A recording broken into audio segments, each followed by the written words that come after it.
What's up, and welcome back to another episode of the Still Curtain podcast. I'm your host, Tom Jaggi, editor of StillCurtain.com. Joining me, as always, is my co-host, Shayne Kubas, copy editor for Still Curtain and Fin Fanatic.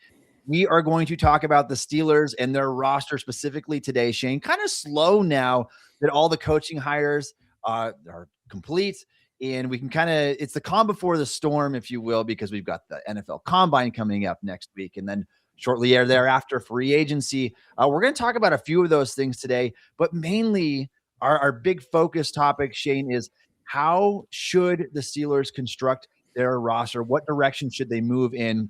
We're going to talk about what another AFC team is doing right now and why it should be met with praise, the decision that this is going with, Shayne, and it's a team that you cover. We're going to get there in just a second, Shayne.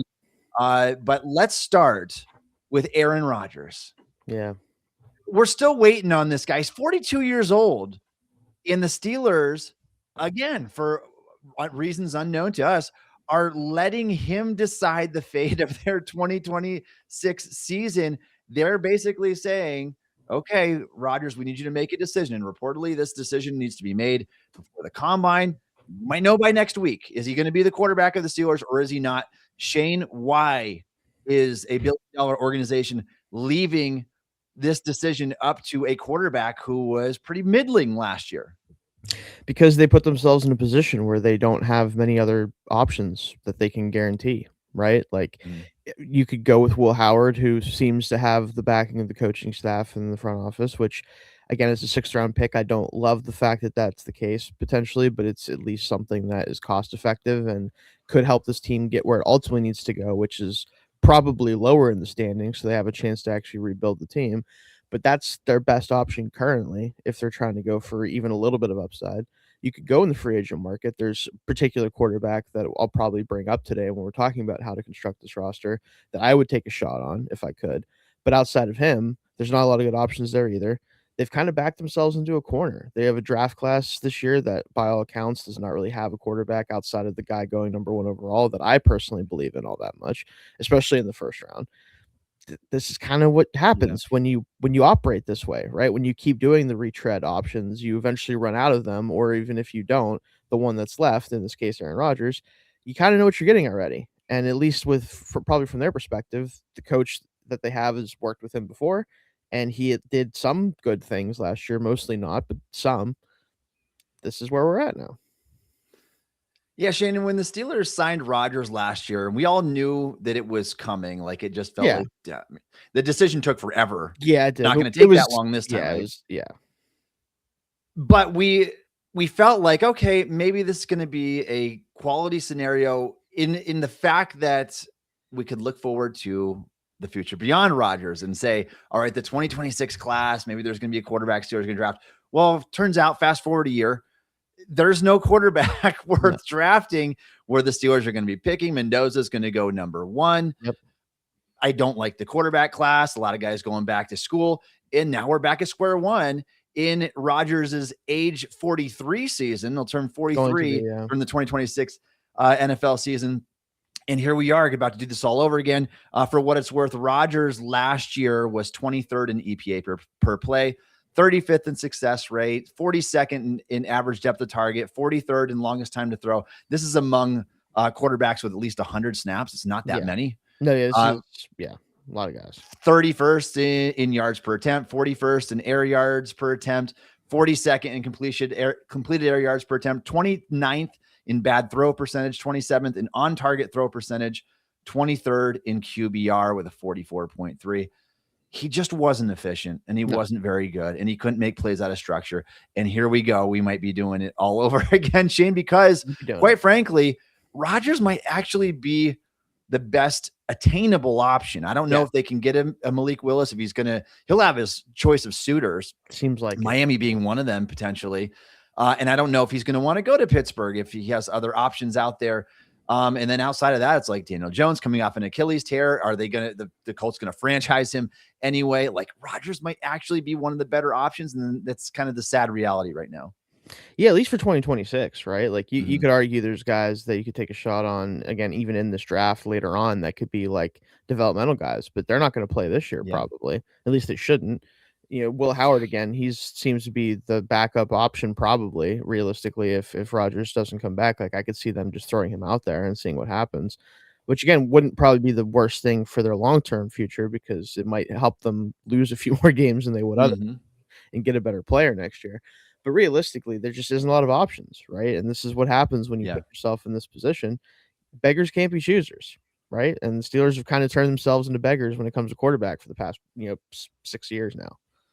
Yeah, they're getting stuck in a vicious cycle here since busting on Kenny Pickett. You've had Mitch Trubisky and Justin Fields and Russell Wilson and Aaron Rodgers, and it seems like we're stuck in this loop that's not going to end, and kind of makes you feel for teams like the Jets and the Browns who can never escape that, like in the history of their franchise. So correct, I can't imagine what that feels like, but hopefully we get out of this soon enough. Rodgers, at least I would label him at this stage of his career a serviceable option. If the Steelers have to go that route, you really hope that you can find a long-term solution after this. We'll find out soon if Rodgers is going to be that guy. Let's talk about another quarterback, though, Shayne. There's drawing some buzz right now. And, I mean, you talk about teams that are so quarterback needy. I don't know why the Houston Texans would, in a sense, but if they were willing to trade CJ Stroud, who we know has not been the same quarterback over the last 2 years as he was during his rookie season, offensive player of the year, looked like an untouchable asset. He really did. He was 22 years old, coming off of a season where he had 4,100 yards, 23 touchdowns, 5 picks, high QBR, great efficiency, success rate, all that stuff going for him in his favor is like, okay, there's not a slew of draft picks that you can give up for this guy. Now, all of a sudden, things changed. She was kind of carried by the defense this year, had just over 3,000 yards, 18 touchdowns, 9 interceptions. It was less than ideal, to say the least. But knowing how thin teams are at quarterback around the league, I don't know why, but if they were to trade CJ Stroud, Shayne, would you be interested for the Pittsburgh Steelers? I mean, yeah, if the price is reasonable, like if they are really trying to sell, if they're selling low on him at this point, which is why I don't think it's going to happen. If he does get traded, I think it's going to be before his rookie extension would have to be made and the decision on that, and let him hopefully build up his value a little bit. But if they've decided already, or if they already feel like he's not going to be the future, then you could trade him. But again, you don't have a better option. Like Davis Mills, he played admirably, I would say, last year. Yeah. Realistically, he's not better than CJ Stroud, even when Stroud isn't playing great. I just don't see this happening. But yeah, if you're gonna say like, yeah, CJ Stroud's on the market, you absolutely have to make the call. I think that ultimately Stroud's biggest problem is that the Texans, after his first year, kind of just failed to protect him in any way meaningfully, and he started to develop some bad habits. Now, can he work through those? We've seen plenty of quarterbacks that have a lot of these same issues work through them and become great players later on in their careers. The Darnolds, the Mayfields of the world. But, and we've already seen him do this as well. So that's part of the equation there too. In Pittsburgh, theoretically, the protection should be much better. I know that a lot of our pass protection metrics are skewed because Rodgers was afraid to touch the ball for more than 2 seconds. But I do think that this line, as it currently exists, barring any upgrades that we try to make in the offseason, is a much better one than the Texans' offensive line is. So maybe he could kind of get back to the version of himself he was as rookie, but I just don't see this happening. Like I cannot imagine they're going to trade him this offseason. Yeah, I don't think so either. I mean, we're in rumor mill season. Like this is the time of year it starts floating out there. And I probably should have prefaced, Shayne, that this is coming from Todd McShay of The Ringer. It's coming from Ryan Fitzpatrick on his podcast and the MMQB Monday Morning QB podcast from Sports Illustrated. Like there's a lot of buzz floating out there that maybe he'll be up for grabs, and maybe the Texans don't want to give him $50+ million a year. And I understand where all that's coming from. It's a risk. You look at guys right now, some of the guys around the league, like Jordan Love's getting $55 million a year, and Tua Tagovailoa is getting $53 million a year. That looks like a bad contract. So I would say this, Shayne, about CJ Stroud. I still believe that he's a good quarterback, and I believe that he can win a Super Bowl, much like Sam Darnold, capable of winning Super Bowl. He has the skill set. He's got the tools. I think he's a quality player. But when Fitzpatrick is talking about giving up multiple first-round picks and turning around and paying him $55 million a season, that's too many assets for me to take that gamble personally, Yeah. even with him being a 24-year-old quarterback and former offensive rookie of the year. Like, that's a lot of heavy investments for a guy who's coming off of back-to-back down seasons. I just don't know if I could do that, knowing that you've already missed the full window of opportunity of benefit of a rookie deal. That's the key thing here is if you have to trade multiple draft picks for him, high draft picks, and then pay him shortly thereafter, because otherwise there's no reason to make the trade if you're not going to then hand him an extension. Yeah. It's just there's not enough evidence recently to suggest he's going to be the same player he was as a rookie even, let alone exceed those expectations and be better than that. Could he in the right system? Absolutely. You put him in certain offenses around the league, I think he might automatically just go right back to kind of the version of himself that he was, especially if he can be coached up and trust his offensive line and things of that nature. I don't think that would be in Pittsburgh necessarily, though.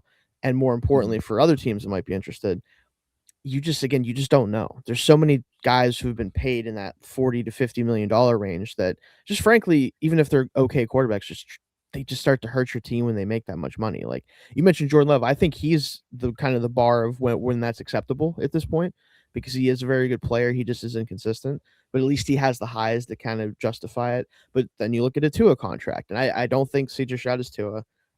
CJ Stroud can throw the ball actually, unlike Tua. So like I can understand like being a little bit more willing to pay him over a guy like that. But it can look really bad quickly after those deals. So definitely if someone is interested in trading for him, you really got to be confident in your offensive infrastructure first.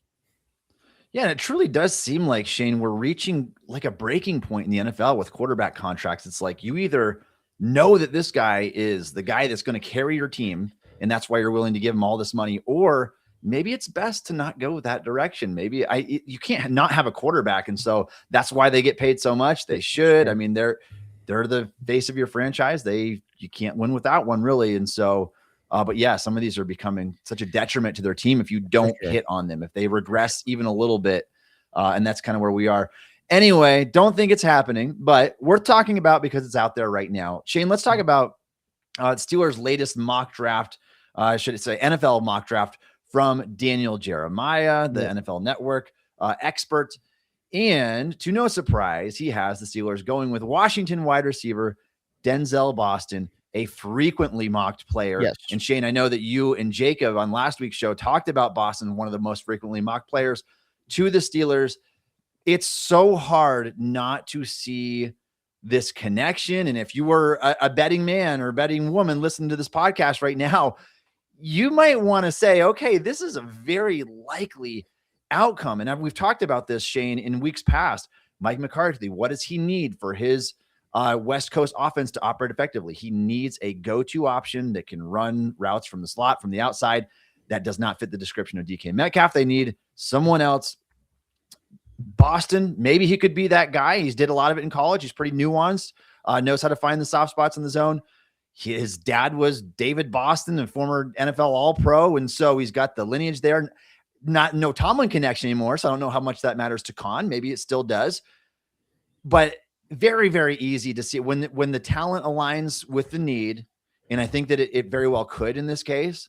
Super easy to see the Denzel Boston to Pittsburgh connection, and I would not be shocked, Shayne, if 2 months in advance we saw that in the 2026 NFL draft. Yeah, this one's starting to line up where it feels like it's very possible. Now, I will say, depending on how the receiver board falls, Boston is likely not going to be my top receiver on the board, just from a personal standpoint. And that doesn't mean I don't like Denzel Boston. He's fifth. He's number 5 for me right now. There's a chance he might be 6th soon when I do a rewatch of a couple guys, but that's beside the point. But with Boston, you know what you're getting. He is an X receiver that does have position flexibility, though, to move into the slot as a bigger slot type. Runs good routes. Not the most explosive guy, but he has some build-up speed down the field. I do worry a little bit about if he's going to be able to separate well enough at the top of his routes in the NFL to get open consistently. But I do think he has the body control and the contested catch ability to kind of make up for some of that, at least some of the time. He's worth a late first round pick. Now the Steelers are kind of closer to the mid first round, but still, I think in this draft, I'm not going to be like saying that it was a bad value to take him at 21. But I do wonder if there's going to be other receivers on the board at the time that maybe even you and I, or just in general, the consensus might have a little bit higher than him. So we'll have to see if that plays out in the draft. Yeah, for sure. And we know that receivers are a premium. They go high in the draft. Typically, a lot of them go usually before they probably should in terms of like the consensus value.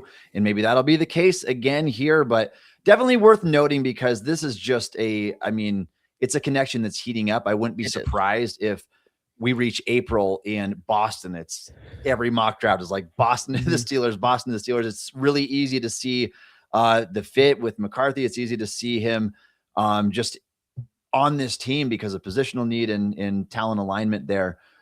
So worth noting. Shayne, let's talk about the other team that you cover for Fansided, the Miami Dolphins, and what they're doing right now. Yeah. It's not going unnoticed around the entire NFL. And for good reason. I mean, they get a new head coach in there in Jeff Hafley, new coaching staff, and they are blowing things up. That did not take long at all. And I love what they're doing because it was time. You had to turn the page from the older players, the roster that you had, and they're making moves. They got rid of Tyreek Hill and they got rid of James Daniels and just a bunch of veterans that were eating up cap space. Hafley knows that it's time for a new era in Miami. They made their run previously with Mike McDaniel. They made their run with the trades that they made, the skill players that they had. It's not working. Start over. And even if you take a step back to begin with, I think that is the right philosophy. Get younger, save cap space, spend it on younger players. Absolutely. This is just a lot of the moves that they made are moves that not only did they have to make because of a philosophical difference in how they want to build the roster with the new regime, but because they literally had to, or else they couldn't field a football team in 2026. Like Tyreek Hill is going to have a cap hit of almost $60 million. That doesn't happen for anyone that isn't a quarterback. Bradley Chubb was going to make entirely too much money. He's probably going to be a post-June 1, even though he was considered a release just because of the way it works, but he's going to be gone as well. You talked about James Daniels, just didn't stay healthy, unfortunately, like he didn't for the Steelers in his last year. We'll see what happens with him. Also cut Nick Westbrook-Akine. That was kind of a failed signing, unfortunately, for them. Like he had a solid season with the Titans year before, but you cut bait on him too. They are just trying to reshape the roster in their image, and I think that that's what you have to do when you're bringing in a new regime, especially when you think about how poorly it ended for the Dolphins in the sense that everything that they did ultimately led to nothing, essentially, unfortunately for them. I mean, a couple playoff appearances and very quick, exits essentially is what happened with them ultimately. Yeah. And the next domino is going to be Tua. I don't know yet how they're going to do it. They want to trade him. They'd probably have to attach something to him, which that's all you need to know about how bad that contract is currently. Already got benched right after the Steelers game, ironically, last year. I do think this is the right thing to do, but it also kind of had to happen almost regardless of who would have been in the position to do this. So. Yeah, Shayne, and there'll be fans listening who are like, why should we model anything that we do after the Miami Dolphins? Well, I would argue counterpoint here. This is the start of Jeff Hafley's Dolphins. We've not seen him as a head coach before. So anything that's happened with the Dolphins in the past, that's in the past now. Yeah. This is the start of a new regime, and it shows. They're not sticking with what they've already had before. They knew that wasn't good enough, and so they are going back and trying to make an actual Super Bowl contending roster. And I mean, we saw this 2 years ago with Mike McDonald in Seattle, and they won a Super Bowl 2 years after signing him. He went and got a new quarterback and made some changes and built the roster kind of in his image, and it worked out. And so I think the Steelers should be doing the same. They should not be content. We're going to talk about that in just a second, so stay with us here. You're tuned into the Still Curtain podcast, where Steelers fans come to talk, celebrate, and debate. For more coverage, hit up stillcurtain.com, powered by the passionate fans at Fansided, and make sure you're checking out fansided.com and all of its affiliate sites doing great work on the Fansided NFL network. Shayne, let's talk about how the Pittsburgh Steelers should build their roster. We all have a sense of what they're going to do. Art Rooney, too, gave us that sense based on his comments after the season. And I think most fans are kind of disappointed in that. It sounds like the Steelers kind of want to move on with what's been so cliche this time is we're going to try to stay competitive. I don't see any sense of having a down season, all that kind of stuff. I understand wanting to be competitive. I understand wanting to cash your ticket into the tournament every year and get yourself into the playoffs and say that anything can happen, but which we've known, Shayne, over the last 9 years, not anything can happen. And we know this team pretty well. We watch all these other teams very intently, and the Steelers just don't hold a candle to the top teams in the league. And that's just the sad reality of the situation right now. So knowing that, and seeing what the Dolphins are doing, how should they build their team? Well, first of all, I think the Steelers should learn from what the Dolphins are doing right now. They're getting rid of old players on bad contracts. Now, some of these guys seem like obvious choices, right? You can't go forward any longer with Tyreek Hill, 2025 domestic violence charge, with everything he's got going, the shredded knee that could have, I mean, we're talking ACL, multiple ligaments, palsy damage, potentially like palsy nerve. It's a bad situation. And so just to answer a question before anybody pops it up even is, should the Steelers go after Tyreek Hill? No. And I wrote about that on Still Curtain. You can go check out in full detail, my reasoning for that. But I think that window has passed with him. The Dolphins, though, Shayne, we like what they're doing, getting rid of bad contracts, freeing up cap space. You need to build a roster from the studs up. And I think that that's what Miami's doing. That's what the Steelers should do. Absolutely. Like, they are deciding that, okay, we're going to take our hit this year. We're going to field a team that probably isn't going to be good enough to win more than 4 or 5 games. But after this year, we should be in a position to start adding actual talent through the draft and through free agency. With the way that they are going to do stuff, they are modeling after the Packers, of course, bringing over 2 Packers guys and John Eric Sullivan, the GM, and Jeff Hafley, the head coach. So they're going to do a lot of stuff in the draft. Like, that's going to be their main focus, as many teams generally should, especially considering the way free agency tends to work, where you're going to pay more than you're probably going to get back, right? That's just kind of how it is. But they're going to make strategic signings. They're going to try to draft guys that fit Hafley's system on defense, that can help the offense move forward. They're going to need to find a new quarterback. That's going to be their next couple of years. And that's very similar to what the Steelers are going to have to do if they actually want to be good, right? The problem is the Dolphins know that, so they're doing it. The Steelers don't know that or don't care about that, and so they're not. And I'm not saying, like, they're not in as bad of a place as Miami was. They don't have as many bad contracts. They have much more cap space to work with than the Dolphins currently have, even after their cuts. Like, they're not in the financial straits and dire straits that they have to make some of the moves that the Dolphins have made. But for the health of the roster in the future and for trying to balance out some of the spending, especially defense versus offense, there are guys that probably need to go, if we're being honest about it, both because they haven't lived up to their contracts, because they're older players, name your reason for any of it. There are players that, if the Steelers are being serious about trying to move forward, probably shouldn't be on this roster in 2026. But we both know, Tommy, that all these players we're probably going to talk about here in a minute probably will be on the roster, knowing them. So that's just kind of where we're at, though. You are muted, just so you know. Oh, excuse me there. Let's at least give our thoughts on what the Steelers should do, even if you don't think it's what they should do. And then we can say in hindsight, told you so. Yeah. I mean, obviously we don't have control of the situation, but if we look at the contracts around Pittsburgh, we kind of plan for the future and say, what are these guys going to be?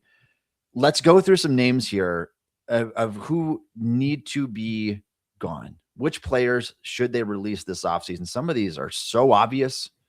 Like, the first one I'm going to pull up here is Jalen Ramsey. Yeah. His past reputation does not matter anymore. He's in his 30s.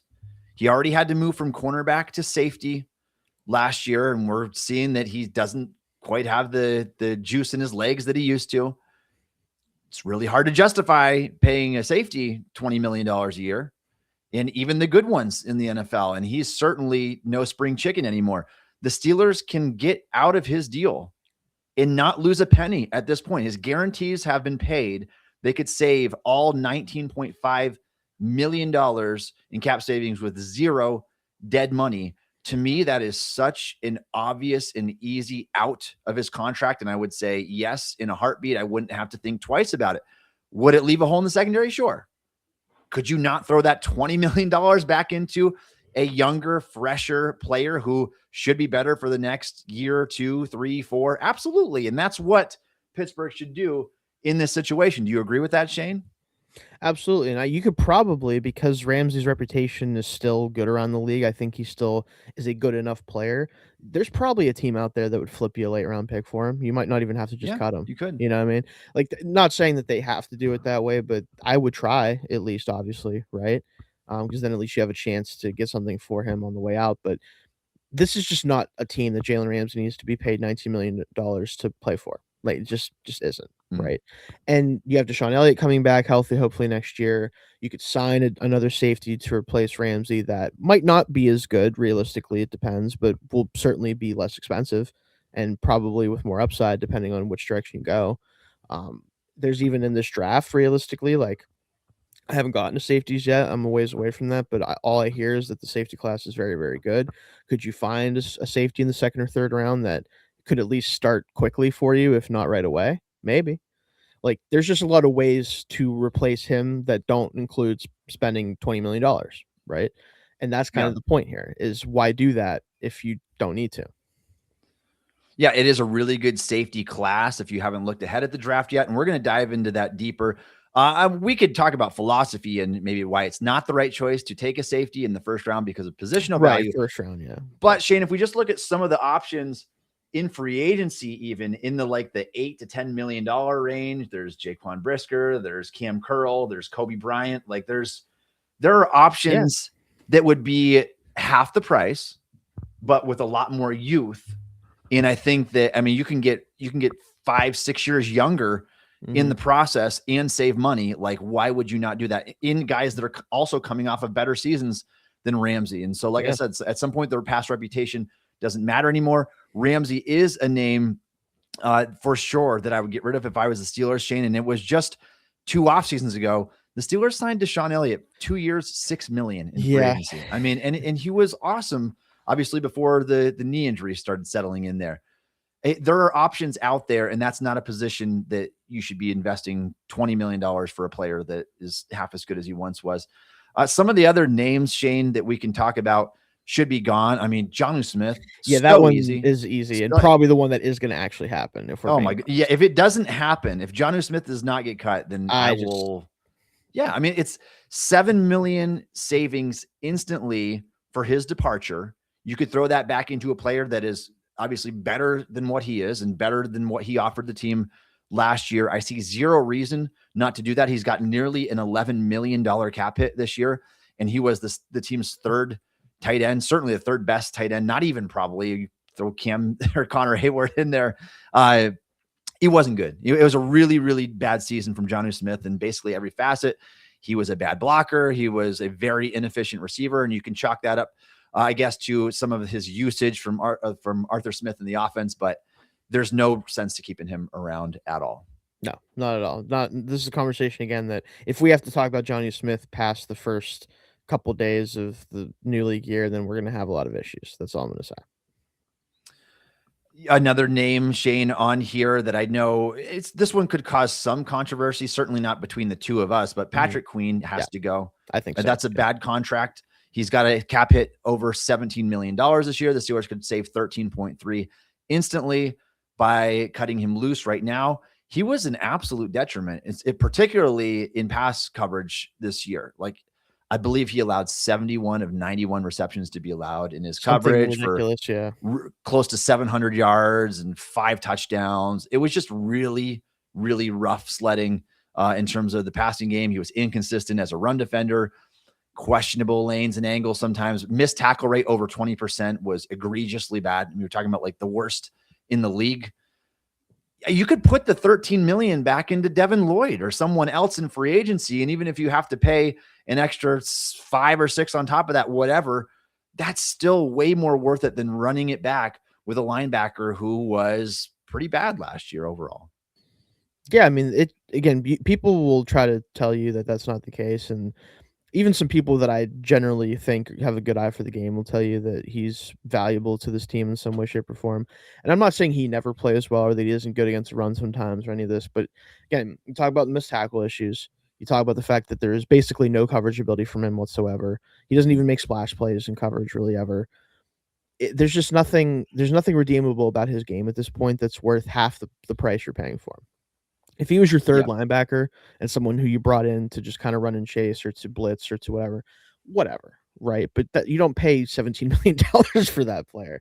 Like that's just not the case. So they could easily replace his skill set and what he brings from an actual like values perspective for much less money, or they can go hunting for a bigger fish. Like you said, one of the two is fine with me. You can honestly probably find, especially some of the guys in this class from what I've seen at the linebacker class for this year, guys in the 4th round who could probably replicate what Queen does just for much cheaper, and they might not have high upside or anything like that, but they would be able to run downhill and do that type of stuff and be bad in coverage because that's what he is right now, right? Like it just doesn't. There's absolutely no reason to spend this much money on a player like this. Is the bottom line here.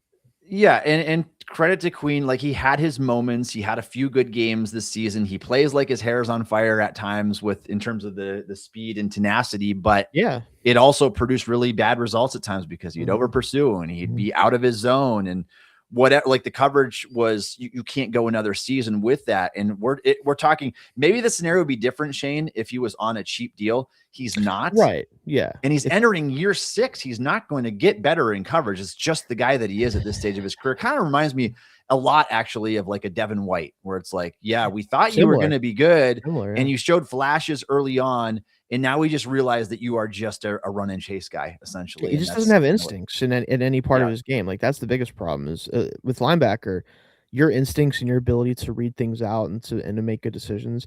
It's just something that some guys just never develop, frankly. It's why you see a lot of these guys that are hyper athletic linebackers that get drafted high. They just end up being bad because if you don't see them have it in college, which you didn't certainly see with Queen and a lot of these other guys, there's no guarantee they're going to get that once they make it to the NFL. There just isn't. Not saying it never happens because it does plenty of times, but you are banking on them developing the actual skill set required from a mental perspective, especially to play the position at the NFL level. So. Yeah, that's one of the most important things about a linebacker. It's why you can see guys like Robert Spillane hang around the league and other guys that the Steelers have had there. It's unspectacular athletes who you got to know where to be, and that's not what Queen does well. Those were the 3 guys that I had that are just like really easy for me. Jalen Ramsey, Jonnu Smith, Patrick Queen. I would get rid of all of them in a flash. I would save a load of money to use either to put forward into the future, carry it over into next year, which would be the wise thing to do if we're talking team building. No, the Steelers won't do that though. At the very least, you can throw that back into free agents this year. You can start giving out contract extensions, keeping guys like Joey Porter, Darnell Washington around. There are ways to do that regardless, because I know people are going to come back and say, well, you can do both. Yes, you can, but I just don't see why having 3 grossly overpaid players on your roster is helping you this year, especially knowing that they're all past the best stages of their NFL careers. I would get rid of all 3 of those instantly. I'd save that money and I would make your roster better right there. Shayne, is there any other names that you would add to that list of players that should be released? The only other one I had, because I did a little bit of a experiment myself and I did all the cuts and trades and stuff that I would probably do. And I knew it was going to be the ones that we probably talked about. Yeah. You could make an argument that you don't need to do this because the money is not that bad. And also you would have to sign someone else to replace him. But like, I could do without Malik Harrison. You know, that was the other name. Like, no offense. Like he was hurt last year. Wasn't that good when he played. Like, you saved like close to $5 million if you were to get out of his deal. Now you could argue, all right, if you're getting rid of Queen, maybe you don't want to get rid of Harrison at the same time. Just because then you have to sign more linebackers. Yeah, keep another veteran presence and one that's familiar. But and I get that though too. At least with Harrison, he does one thing well, just downhill thumper. Like that's pretty much it. Play some special teams, but yeah, no, I can get on board with that too. You're getting younger, faster, just better talent. I know you and I were not a big fan of the Harrison signing to begin with. No, I would have just kept Roberts, which maybe you'll get him back. Maybe that's what they could do if they want to. But yeah, that one I could do as well. And that would give you, if we made all the cuts and also I threw in a trade for Jalen, because I feel like that could definitely be the case if they let him go. You have close to $90 million in cap space this year. Yeah. I mean, and again, they're not strapped for cash now, to be fair, but you'd have a lot more wiggle room and you'd be able to do like if you really are trying to go for it too, still, you can make the argument that making all these cuts is actually the best thing to do if you then want to try to go for it. Yeah, it still is, because you can upgrade the roster then, like over those players. So either way, it kind of makes sense to do this. I would really like to hear the case for someone who is anti getting rid of these 3 players. Yeah, it'd be like, I don't know what's the argument to keep Ramsey and Queen and Jonnu Smith around for another season instead of taking all that cap space, putting it towards better players. And reinvesting it. I don't know. I personally watching them last year, and again, I'm not even going to say that like the Ramsey thing is like he's not bad. It's just that Ramsey is better. He's probably money. Yeah, you could probably label him as a quality starter at this stage of his career, but you don't pay a quality starting safety $20 million. And that's unless he's going back to cornerback and getting faster again at age that's the 33 years old. It's they were viewing him as a slot corner until he wasn't. Yeah. And that's the problem is now he's not. Mm-hmm. So the flexibility might not even really be there anymore. Right. So that's it's a whole thing. But again, the Ramsey move is the one that I think has the easiest argument to make against, like, as far as it's Jalen Ramsey. He was fine last year. Yeah. Like, you can make that argument, but it's also why we were willing to trade Minkah Fitzpatrick away for him, because we were paying Minkah a lot of money for an average safety. So it's like we're kind of just doing the same thing. You got older, and Minkah actually had a pretty solid season, and Ramsey was ironically he played a lot of slot too, which maybe he should have just done that for the Steelers. The trade in hindsight really does not look good, especially with how horrible Jonnu was last year. So help. I mean, credit the Steelers at the time. It looked like they were getting a respectable deal, but it made sense. But all right. If you are a fan of the Pittsburgh Steelers and would like to support the Steel Curtain podcast, please consider subscribing to the Steel Curtain podcast on YouTube. We appreciate all of your support. Check out our written work on steelcurtain.com, dropping fresh content over there every single day, either news, our opinions, deep dives, all kinds of stuff, mock drafts heating up this time of year as well. So go check it out. We appreciate your support. Shayne, let's talk about the one obvious position I have that the Steelers should target in free agency. I know that we're a few weeks ahead of this, but we're going to have lots of time to do deeper dives. But I wanted to talk about the one position they should really strongly not just look at, but I think sign 1 or 2 or 3 guys from this group, and that is the cornerback position. Let me tell you why. A couple of different reasons why. First of all, you look ahead to the NFL draft. If the Steelers are contemplating taking a cornerback in the first round, and there are 3 really good options, if all 3 of those guys are off the board, there goes that. And now you might not catch up where that value aligns with the need at any other stage of the draft. I think Avion Terrell is a really good football player. I don't know if he's going to be there when the Steelers are on the clock. If he is, you can make a case for that. But that's just one factor. Here's the others. If you look at the positions that are available in free agency this year, wide receiver, obviously a huge need. Quarterback, obviously a huge need.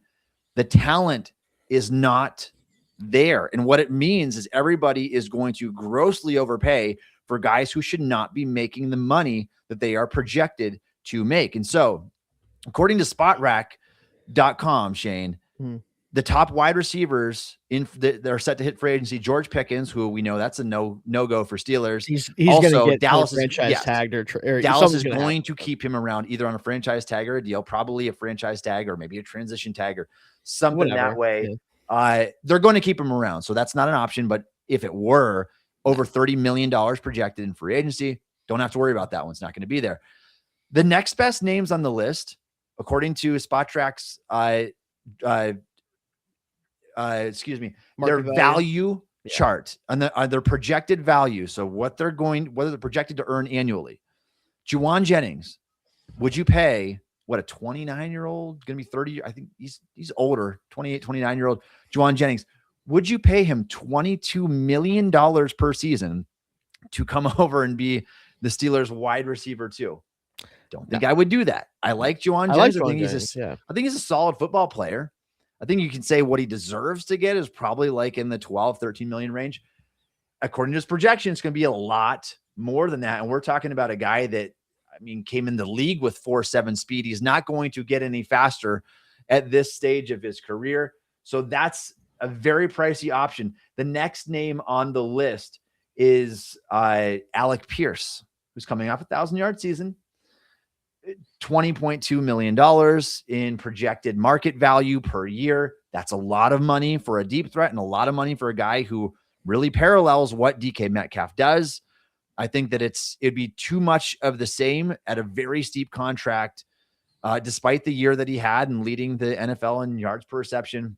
really steep. Wan'Dale Robinson, next on the list, 17.6 million. If someone pays annually Wan'Dale projected. Robinson $17 million, that's going to be really awesome. It shows you how desperate teams are for wide receivers, No, but I the know, Steelers but shouldn't cave to that. I no. know. I agree. I think that's too much money. I mean, it's way too much money. That's it. I mean, Deebo Samuel, you want an old banged up Deebo Samuel for $16 million, or how about Tyreek Hill for 15 or $14.5 million when he's dealing with legal issues, could be suspended a bunch of games, has one good leg at this stage of his career. Rashid Shaheed, maybe that's the best option there. That would be close to 15 fine. million. Yeah. Again, though, kind of is he the fit that you need? I don't know. I think that there are a few quality options, but you're overpaying for almost everything that's going to be out there. Now, this is why I'd say cornerback, Shayne, because cornerback is deeper.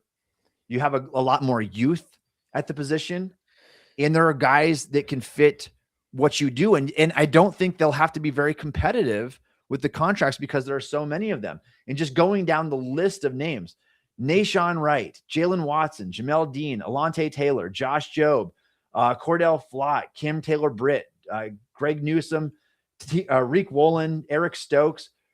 There's a lot of guys, and they're all in like the 25 to 27-year-old age range. So plenty of youth left in the tank. And we're talking guys that are projected like 7 million to 12 million. Cornerback, like go after cornerback. Get a couple of these guys to go with Joey Porter. Maybe get a boundary guy. Maybe get a slot guy. You got Roger McGree out there. There's options to be had. That is 100% where my focus would be in free agency after diving into the names on the list, the projected salaries, where the talent aligns with Pittsburgh's needs. It's cornerback. No, yeah, 100%. I actually think what you do realistically, you go get Eric Stokes, who just played in the defense that Patrick Graham's bringing over and was really good for them, like phenomenally good compared to what was expected of him. Bring him in on a two-year deal or whatever it would take to bring him over. Slot him over across Joey Porter Jr., and then you either stick with the options you have at slot corner, or you could bring James Pierre back for cheap probably too because of how good he was. Let those two kind of sort things out. And then you either keep it moving with who you have in the slot, or you can bring in another slot receiver too, or slot corner too. Like you could add that in the draft later in the draft, because I think there's going to be guys who fit that mold later in the draft, right? Like if you sign Stokes and bring Pierre back and then hunt for other slot corner options, the secondary, especially whether Ramsey's there or not, honestly, should be in a much better spot to start the year than it was last year. 100%. I like the idea of Stokes as well, coming from Patrick Graham's defense. He's 26 years old, going to be 27 for the upcoming season, but he's a guy that played much better. He has a projected contract of just $7.3 million a year. Like that, get him on a multi-year, 3-4 year contract. Like I would be perfectly fine with something like that. Kind of like the Steven Nelson type of deal. And in that level of signing. That's kind of what you want. Yeah. But it truly, with like 12 to 14, like quality starting cornerbacks that still are in the prime of their careers, that's the route to go. Don't overpay for a receiver. There's no quarterback out there like it. Daniel Jones is projected over 43 million on the market if the Colts even allow him to hit free agency. And he's dealing with an Achilles tear right now. And that's the only option outside of Aaron Rodgers and Malik Willis, who is going to probably break the bank as well, probably earn a pretty sizable contract. You can go after him. You can get in the bidding war there. But outside of that, I mean, it's really slim pickings at quarterback. It's really slim at wide receiver. Corner is absolutely the direction I would go. And like I said, I would sign a couple of these guys in the $7 to $9 million range. If you want a higher end deal and getting a more like guaranteed type of player, you can go after like a Jalen Watson, who's coming off a really good season. And even that, it's only projected at $12 million a year. And so I would be much, much more comfortable to get someone like that, Shayne, $8 to $10 million cornerback, than I would be to spend $22 million on Alec Pierce or Juwan Jennings at this stage of his career. Like that just doesn't appeal to me at all. Yeah, I mean, like, I do like Pierce. I do think he actually brings enough versatility to play with Metcalf and be a benefit. But first of all, he's not leaving Indianapolis, in my opinion. I don't think that's happening. I think they would sooner trade or release Michael Pittman and sign Pierce than they would let him go, frankly. And I don't even think they have to do either necessarily. But that feels like I think the top two guys are going back to their teams. I think Juwan Jennings probably isn't going back to San Fran. There's a lot of weird stuff going on with that. But he's also someone that, as valuable as he's able to be, I think he's particularly valuable to the Niners and maybe not as valuable to other teams. And then again, the rest of the receiver class, like I don't need to spend money on that. Like you could throw a few $1 million at like a Jalen Naylor or someone like that, or of that nature, but not an actual, like, this is my wide receiver 2 piece. Like that's not going to happen. Yeah. And for what it's worth, I do like Alec Pierce as well. I think he's a really quality football player in his role. The problem is you got a lot of overlap with Pierce and Metcalf, essentially doing a lot of the same things. Do you still have a guy? Do you still need another guy that can operate? Like, I don't even know if signing Alec Pierce would sway Steelers from potentially drafting a first-round receiver. Like, they still need a guy that can operate and run a full tree. And it doesn't have the skill set that fits well with what they're looking for at this point in time. But yeah, no, I mean, that's where I'm headed. I'm going cornerback in free agency. I think when we get there a few weeks from now, that's what you should be pulling for. That's where the value is going to line up, and you can get some really quality cornerbacks on cheap deals. Not only that, but you could save potentially high draft pick, first, second, third round draft pick on that position by getting proven guys that are still 25, 26, 27 years old. That's 100% the route I would go. Shayne, and you mentioned James Pierre as well. His projected salary on a new deal, just $1.8 million. He's probably going to get a little more than that from either us or someone else, but it's not going to be expensive. They don't always hit the nail on the head. Like he could get triple that, but he's not going to be expensive though. Yeah, no, he shouldn't be expensive. He shouldn't be expensive at this stage of his career. Still the best option to go that way, I think. All right, from the highs, the heartbreaks, every headline. This is the Steel Curtain Podcast, your source for Steelers talk, powered by SteelCurtain.com and the voices at Fansided. Shayne, one last thing before we sign off on today's show, kind of a slow Wednesday here as we record this. NFL Combine preview. The Combine's coming up next week. Which positions and or players are you hoping to watch, and who do you think Steelers fans should have their eye on? I'll let you go first, and we'll talk about, you can either throw some positions out there or some specific names, Shayne. Yeah, so to start here in the Combine, I'll just preface this. It matters, but it matters less than you think, and probably more than some other people. It's very much like a middle ground of, like, there's some testing that definitely matters for some of these positions. There's other things that matter a lot less.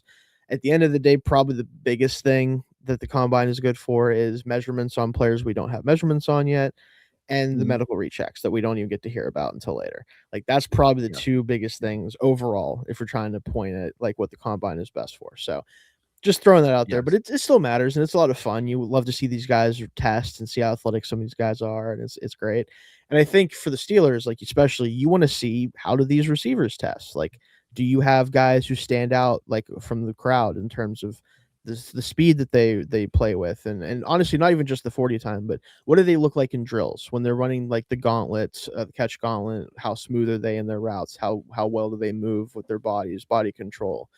We've seen that obviously when they're playing, and if you watch film, you can see that, but it is good to see it up close at the Combine, right? Like, that's something you want to watch out for. How agile are some of these guys? What's their vertical and their catch radius that they're able to produce as a player? Like, that's the type of stuff you want to be looking at if you're a Steelers fan when you're looking at this receiver class, especially if, let's say, for some reason they don't go in the first round, because we kind of know what we're getting out of those guys for the most part. Is there any guys on day 2 that are really interesting, that have an interesting skill set, or that are testing really well? So definitely something to watch out for that. Yeah, for sure. And I agree with you, going back to your original statement on the Combine, Shayne. Not all these numbers are as important as we're going to make them out to be. I think the perfect example of that is at the wide receiver position. Who are the 2 best receivers in the league this past year? Puka Nacua, Jackson Smith, and Jigba. Both of those guys run like mid 4.5s, and it didn't matter. Like, it's way more important to run the full route tree, to be a natural football player, to smooth mover. Yes. In and out of your breaks, all that kind of stuff. Far more important than your top end speed. I think only where it matters most for receivers is if you are like that true take the top like a off legitimate the deep defense, threat, and especially if you're yes. not like a bigger bodied guy who can go up and get, like, you have to be able to actually separate with your speed. Mhm. And if you're someone who on tape, like if you run really well and you separate on tape because of your speed, that's great. But if you don't separate that well, or when you do, it's not really because you're fast, it's because you're good at other things, your 40 time doesn't really matter. I mean, you look at a lot of the top receivers over the past 15 years, how many of them are 4.3 guys, realistically? Yeah. Not many. And that doesn't mean like a guy running a 4.3 is bad. It just means that that's not why you should like him, right? Like that's what it comes down to. So Yeah, no, I agree completely there, Shayne. Some of the guys that I'm looking at specifically here, like I'm really interested to see what Caden Proctor is going to come in at, the Yep. Alabama Yeah. offensive tackle. Is he going to be 370 pounds? He's going to be 350? Because I think even that gap, you're going to be enormous no matter what. But there's a lot of concern with those guys, and this is something we can't rule out either. Like we haven't talked enough about Broderick Jones, his season-ending neck injury. Is he going to be able to play football again? Like the Steelers don't have to offer updates in the offseason right now. We don't know his status. We don't know how do important they want that's him to gonna play be. football again? For Do they like, want him? Do they want him back? Like and even if that's not the case, like even if they like Broderick still, are going to at least let him play out his rookie contract. Like there's no future beyond that, security sense wise. They still need a left guard. And some of the other guys we can be looking at in this class, the top tackle prospects, the concern is they have short arms. Is that even going to drop to Pittsburgh because of that? And so I do think that the measurables are of the guys that weren't already at the Senior Bowl, the guys that we already know. That's going to be really big for some of these players. Are they going to check those boxes that Pittsburgh looks for? Casey Concepcion, is he going to be big enough for Mike McCarthy? Like that's it, to be that's a big one. A potential wide receiver in his offense. Like those are some of the things that we're looking for there, Shayne. Any other notes or players that you wanted to point out you're interested? I do think the interior offensive line in general is something we should look out for, because again, if they don't address it in free agency, whether it's bringing Sumalu back, which I don't think is going to happen, or finding another guard, I don't think that they're going to just stick Spencer Anderson in there. At least I hope not. I like him more as that sixth offensive lineman type. Yeah. He was very good at that. Guard could be a spot they go early, maybe not in the first round. Although if Vega Ione from Penn State is there, I would argue he might be the best player on the board at that point, depending on who you talk to. But if they don't go first round, second round, certainly an option. Third round, like they hit on Mason McCormick in the fourth round a couple years ago, like they could easily take someone there and stick them in right away. Like there's a real reason to look at those guys and see if there's any that stand out, especially athletically, where in this McCarthy scheme, it might make sense to bring someone in who is just a really good athlete who might be able to figure it out. So. Yeah, absolutely. And I think the only other thing that you'd watch for is if somebody does test poorly, maybe someone at the top of the draft, maybe that's something that you can look for, someone that can slide to Pittsburgh. Last year, I remember watching the combine, Shayne, and as soon as Derek Harmon, though, ran that 4.95, oh, crap. It's like, well. Yeah.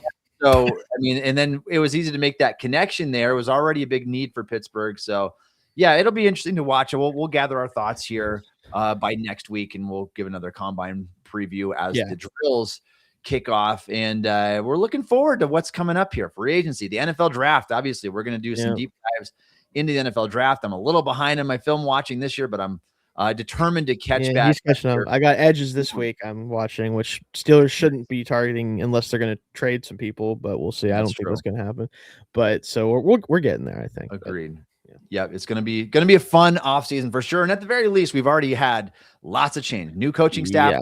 We'll see what that comes with. The other thing I'm interested in is Mike McCarthy, who's never gone on that coaching trail. Just kind of leave everything up to the GM and let them do their thing for once, because that was not in the cards for Tomlin. Tomlin was always there. That is lurking in my mind. Like, is the scouting process for the Steelers? Because we have been able to pretty much be like, yep, that's who the Steelers are taking for a while now. Like, if you go back and watch our mock drafts, like our final mock drafts that we do, and we'll keep doing those this year, of like what we think is going to happen, 9 times out of 10, it feels like 3 of the players that we mentioned end up a Steelers. So like, might be different this year. We'll see.